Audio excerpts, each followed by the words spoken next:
Olá, tudo bem, pessoal? Você está no canal Caminhando com a Família Oliver. E como é de costume, a gente tá meio na calada da noite.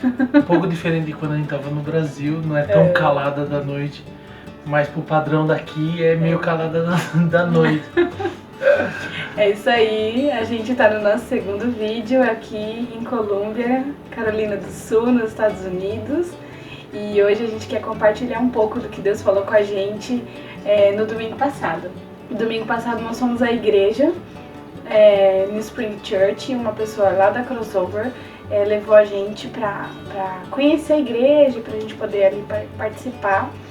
E uma das coisas que a gente tava receoso, eram duas na verdade. Uma das coisas era como é que as meninas iam ficar na classe, porque não tinha ninguém que falava português e espanhol mais ou menos. Então a gente ficou um pouco receoso assim, né? Como é que elas iriam ficar? Elas ficaram bem. E depois até perguntando algumas coisas pra ela entendeu um pouco de algumas coisas, bem pouco da história e tal, mas conseguiu ali fazer uma amiguinha e tentar se relacionar.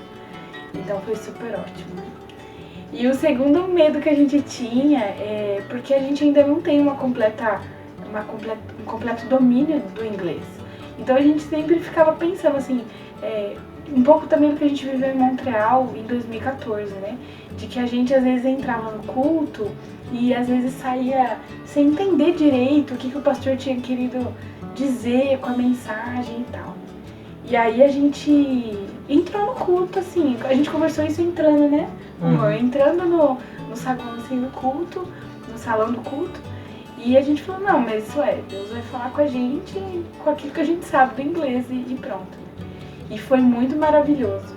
Eu não sei se você já teve essa experiência de assistir um culto presencial numa outra língua que você não domina, mas é muito maravilhoso ver como Deus fala conosco através das músicas, através das palavras.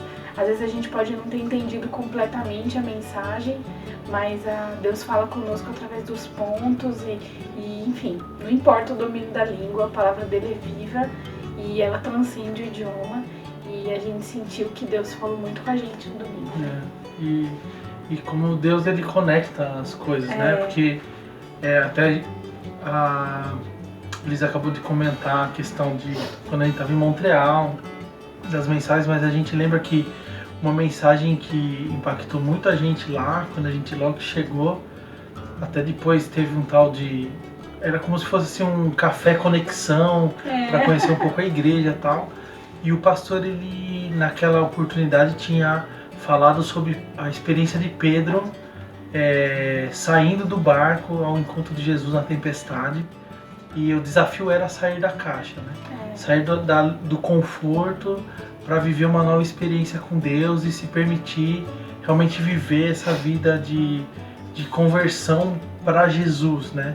De mudar realmente a mente, mudar as motivações, as inclinações para viver uma vida nova com Cristo, né?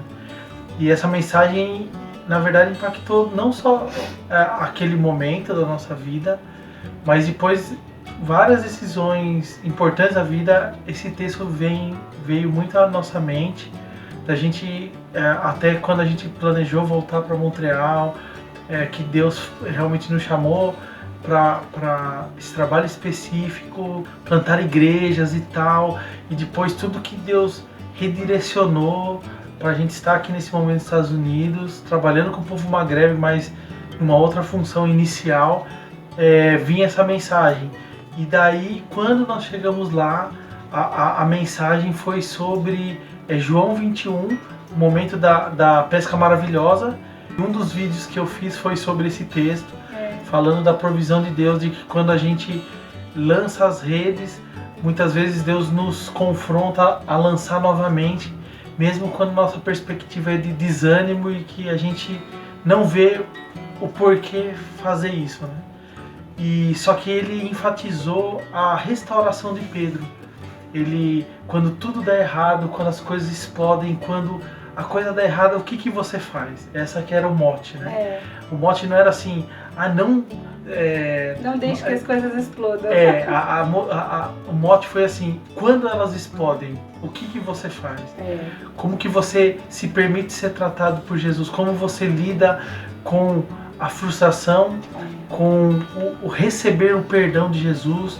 Como você lida com se sentir perdoado por Jesus e viver essa nova vida com Jesus? Então, foi incrível como Deus ele conectou as mensagens da gente lembrar que a gente precisa sair realmente da caixa, sair do barco, se permitir viver realmente esse momento que Deus está nos dando aqui, mas de lembrar que as coisas às vezes vão dar errado, que as coisas podem dar errado, porque nós somos falhos, às vezes as pessoas vão falhar com a gente, nós vamos falhar com as pessoas, com a expectativa que elas têm da gente, nós vamos nos se sentir frustrados com as pessoas, com as situações, porque as pessoas também são falhas. Mas o que nós fazemos com isso? Como que a gente lida com a oportunidade que Deus nos dá de ser tratado, de crescer, de perdoar as pessoas, de se sentir perdoado, de receber perdão? Como que a gente lida com todos esses sentimentos? Então isso Deus falou, e Deus fala em todas as línguas. O Espírito Santo ele fala apesar das nossas dificuldades. Uma coisa que eu acho importante é que às vezes a gente vive algumas coisas na nossa vida alguns anos atrás e tal, e a gente acha que mudou, que aquilo que Deus falou não é mais. E algumas coisas não são de fato, eram para aquele momento. Mas tem algumas coisas que permanecem. Então essas conexões, como a gente viveu no domingo, a gente queria convidar você a pensar sobre quais conexões Deus tem feito na sua vida e que Ele tem falado nesse tempo presente com você, mas que Ele já falou há alguns anos atrás. É o mesmo Deus, é a mesma coisa, é a mesma palavra, e que de repente você precisa ter coragem de assumir aquilo que Ele já tem falado há alguns anos para você. É isso aí. Então curta, compartilhe esse vídeo. Você que chegou até o final, nós agradecemos mais uma vez por caminhar com a gente, caminhar com a família Oliver, e continue caminhando com a gente. É isso aí, gente. Até mais, viu?